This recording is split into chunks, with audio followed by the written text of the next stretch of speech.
કૃષ્ણ, રાધે રાધે. સ્વાગત છે તમારું મારા કિચનમાં. તો આજે હું તમારી માટે ફરીથી એક દિવાળી સ્પેશિયલ ફરસાણની રેસીપી લઈને આવી છું, જેમાં આજે આપણે એકદમ ખસ્તા અને પડવાળા ગળા શક્કરપારા બનાવીને તૈયાર કરીશું. શક્કરપારા તો તમે ઘણીવાર ખાધા હશે અને બનાવ્યા પણ હશે, પરંતુ આજે આપણે ફરસાણવાળાની દુકાનમાં જે પેકેટમાં એકદમ ખસ્તા અને પડવાળા શક્કરપારા મળે છે તે જ બનાવીને તૈયાર કરીશું, અને તે પણ એકદમ ચોખ્ખા તેલમાં ઘણા બધા બનાવીને તૈયાર કરીશું. તો ચાલો બનાવવાની શરૂઆત કરીએ.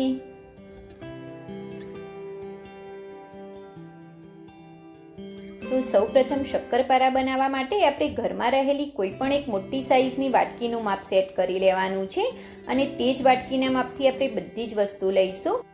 તો સૌપ્રથમ એક બાઉલની અંદર અડધી વાટકી જેવું આપણે પાણી લેવાનું છે, અને તે જ માપથી આપણે અડધી વાટકી જેવી ખાંડ લઈ લઈશું, અને તે જ વાટકીના માપથી આપણે અડધી વાટકી જેવું મેલ્ટ કરેલું ઘી લેવાનું છે, પીગાળેલું ઘી લેવાનું છે આપણે. હવે ગેસ ચાલુ કરી અને એકદમ સ્લો ગેસ ઉપર આપણે ખાંડને ઓગાળી લેવાની છે. આ રીતે ખાંડ, ઘી અને પાણી બધું એકદમ સરસ મિક્સ થઈ જશે. એકદમ વધારે પડતું ઉકાળવાનું નથી, આપણે ખાલી ખાંડને ઓગાળવા પૂરતું જ આપણે તેને ગરમ કરવાનું છે. હવે 5 જ મિનિટની અંદર આપણી ખાંડ એકદમ સરસ ઓગળી ગઈ છે. હવે આ પાણીને આપણે આ રીતે ગળણીની મદદથી ગાળી લેવાનું છે, જેથી થોડીક બી ખાંડનો ભાગ રહી ગયો હશે તો તે નીકળી જશે. ફ્રેન્ડ્સ, આ જે મેજરમેન્ટ કપ હોય છે તે આપણી રેગ્યુલર વાટકી કરતાં થોડાક મોટા હોય છે, એટલે તમે જે વાટકીનું માપ સેટ કરો એ થોડીક મોટી હોય એ રીતની આપણે લેવાની છે. હવે આ પાણીને ઠંડુ કરવા માટે આપણે પંખા નીચે રાખી દઈશું. હવે લોટ બાંધવા માટે આ રીતે આપણે સૌપ્રથમ મોટું વાસણ લેવાનું છે. હવે તેની અંદર આ રીતે સ્ટ્રેનર રાખી દઈશું, અને આ સ્ટ્રેનરની અંદર આપણે 3 કપ જેવો મેંદો એડ કરી દઈશું, એટલે કે 500 ગ્રામ જેવો મેં મેંદો લીધો છે. 3 કપ ફૂલ ભરીને આપણે મેંદો અંદર એડ કરવાનો છે. તમે ઘરમાં રહેલી જે પણ વાટકીના માપથી અડધો કપ પાણી, ખાંડ અને ઘી લીધું હોય તે જ વાટકીના માપથી 3 વાટકી ભરીને તમારે મેંદો લેવાનો છે.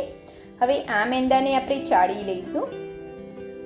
હવે આ લોટની અંદર આપણે માત્ર 1 ચપટી જેવું મીઠું એડ કરવાનું છે, જેથી શક્કરપારા આપણા ખારા બિલકુલ પણ નહીં બને, પરંતુ ટેસ્ટ બેલેન્સ થઈ જશે. હવે વચમાં આ રીતે ખાડો કરી લઈશું. હવે જે આપણે પાણી, ઘી અને ખાંડનું મિક્સચર બનાવીને રાખ્યું હતું તે થોડું થોડું કરીને એડ કરી દઈશું, અને આ રીતે બરોબર મિક્સ કરતા જવાનું છે. લોટને આપણે વધારે પડતો મસળવાનો નથી. આ રીતે થોડું થોડું પાણી એડ કરતા જઈશું, અને લોટને આપણે ભેગો કરતા જવાનું છે. આ રીતે આપણે થોડું થોડું પાણી એડ કરતા જઈશું. તો મેં એ જ રીતે થોડું થોડું પાણી એડ કરી અને લોટને બાંધી લીધો છે. આ લોટને આપણે વધારે પડતો કઠણ કે એકદમ નરમ નથી રાખવાનો, મીડિયમ થીક રાખવાનો છે. જેમ આપણો લોટ રેસ્ટ થશે તેમ વધારે કઠણ થશે, એટલે આ લોટને આપણે પરોઠા જેવો થોડો મીડિયમ થીક રાખવાનો છે. આટલો લોટ બાંધવા માટે મેં બધા જ પાણીનો યુઝ કર્યો છે, તેમાંથી માત્ર 1 ચમચી જેવું જ પાણી બચ્યું છે. હવે ઢાંકી અને લોટને આપણે 10 થી 15 મિનિટ માટે રેસ્ટ માટે રાખી દઈશું. હવે 10 મિનિટ પછી આપણે લોટને ખોલી અને ચેક કરી લઈશું. હવે આ રીતે ચેક કરીએ તો લોટ આપણો થોડોક વધારે કઠણ થયો છે, અને તેની અંદર આ રીતે લેયર્સ થયા છે. હવે આ લોટમાંથી આપણે એક મોટી સાઈઝનો લુવો લેવાનો છે. હવે આ લુવાને આપણે થોડોક સરખો કરી લઈશું. હવે આ લુવામાંથી આપણે એક મોટી સાઈઝનો રોટલો વણી લેવાનો છે.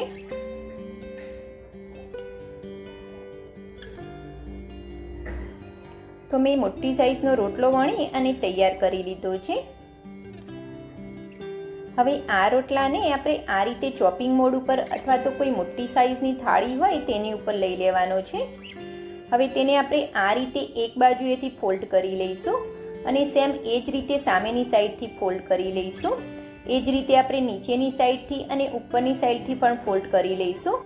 હવે ફરીથી આપણે તેને સ્ક્વેર શેપમાં એક મોટી સાઈઝનો રોટલો વણી લેવાનો છે. આ રીતે કરવાથી આપણા શક્કરપારાની અંદર ખૂબ જ સરસ એવા લેયર બનશે. હવે મેં મોટી સાઈઝનો રોટલો ફરીથી વણી લીધો છે. હવે તેના સાઈડના કોર્નર આપણે કટ કરી લઈશું, અને રોટલાને આપણે આ રીતે ચોરસ શેપમાં કટિંગ કરી લેવાનો છે, જેથી આપણા શક્કરપારા એક જ સરખા અને ખૂબ જ સરસ એવા બનીને તૈયાર થશે. હવે જે આ સાઈડના કોર્નર છે તેને આપણે નીકાળી અને જે બાકીનો લોટ છે તેની અંદર એડ કરી દઈશું. હવે કટરની મદદથી શક્કરપારાને આપણે આ રીતે ઊભા અને આડા પીસમાં કટિંગ કરી લેવાના છે. આ રીતે બધા જ શક્કરપારાને આપણે એક જ સરખા કટિંગ કરી લેવાના છે. તમારે જે રીતના શક્કરપારા મોટા કે નાની સાઈઝના બનાવવાના હોય તે રીતે તમારે તેને કટ લગાવવાના છે. તો મેં બધા જ શક્કરપારાને કટ લગાવી દીધા છે. આ શક્કરપારાને આપણે આ રીતે થોડાક મીડિયમ થીક રાખવાના છે. વધારે પડતા પતલા બિલકુલ પણ નથી કરવાના. આ રીતે થોડાક જાડી સાઈઝના આપણે રાખવાના છે. હવે એક બાજુએ મેં તેલ ગરમ થવા માટે પણ રાખી દીધું હતું. તેલ આપણું મીડિયમ ગરમ થાય એટલે તેની અંદર આપણે શક્કરપારા એડ કરી દઈશું અને ગેસની ફ્લેમને આપણે સ્લો ટુ મીડિયમ કરી દેવાની છે. હવે આ રીતે શક્કરપારા ફૂલી અને ઉપર આવે એટલે તેને આ રીતે હળવા હાથે તેને પલટાવવાના છે. તરત જ શક્કરપારાને આપણે બિલકુલ પણ નથી પલટાવવાના.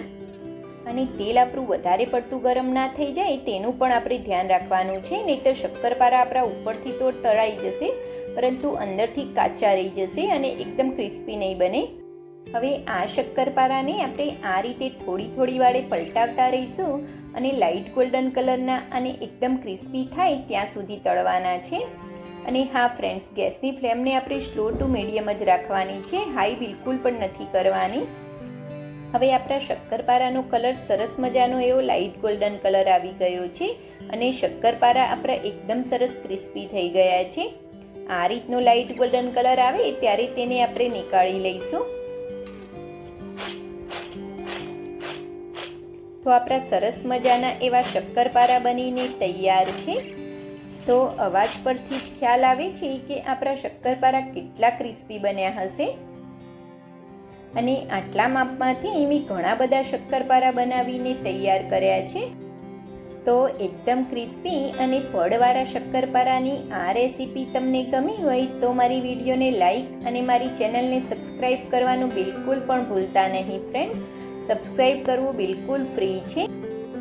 અને હા, આ રેસીપી તમે ક્યાંથી જોવો છો તે પણ મને કમેન્ટ બોક્સમાં ચોક્કસથી જણાવજો ફ્રેન્ડ્સ, જેથી મને પણ ખબર પડે કે મારા વ્યુઅર્સ મને ક્યાંથી જોવે છે.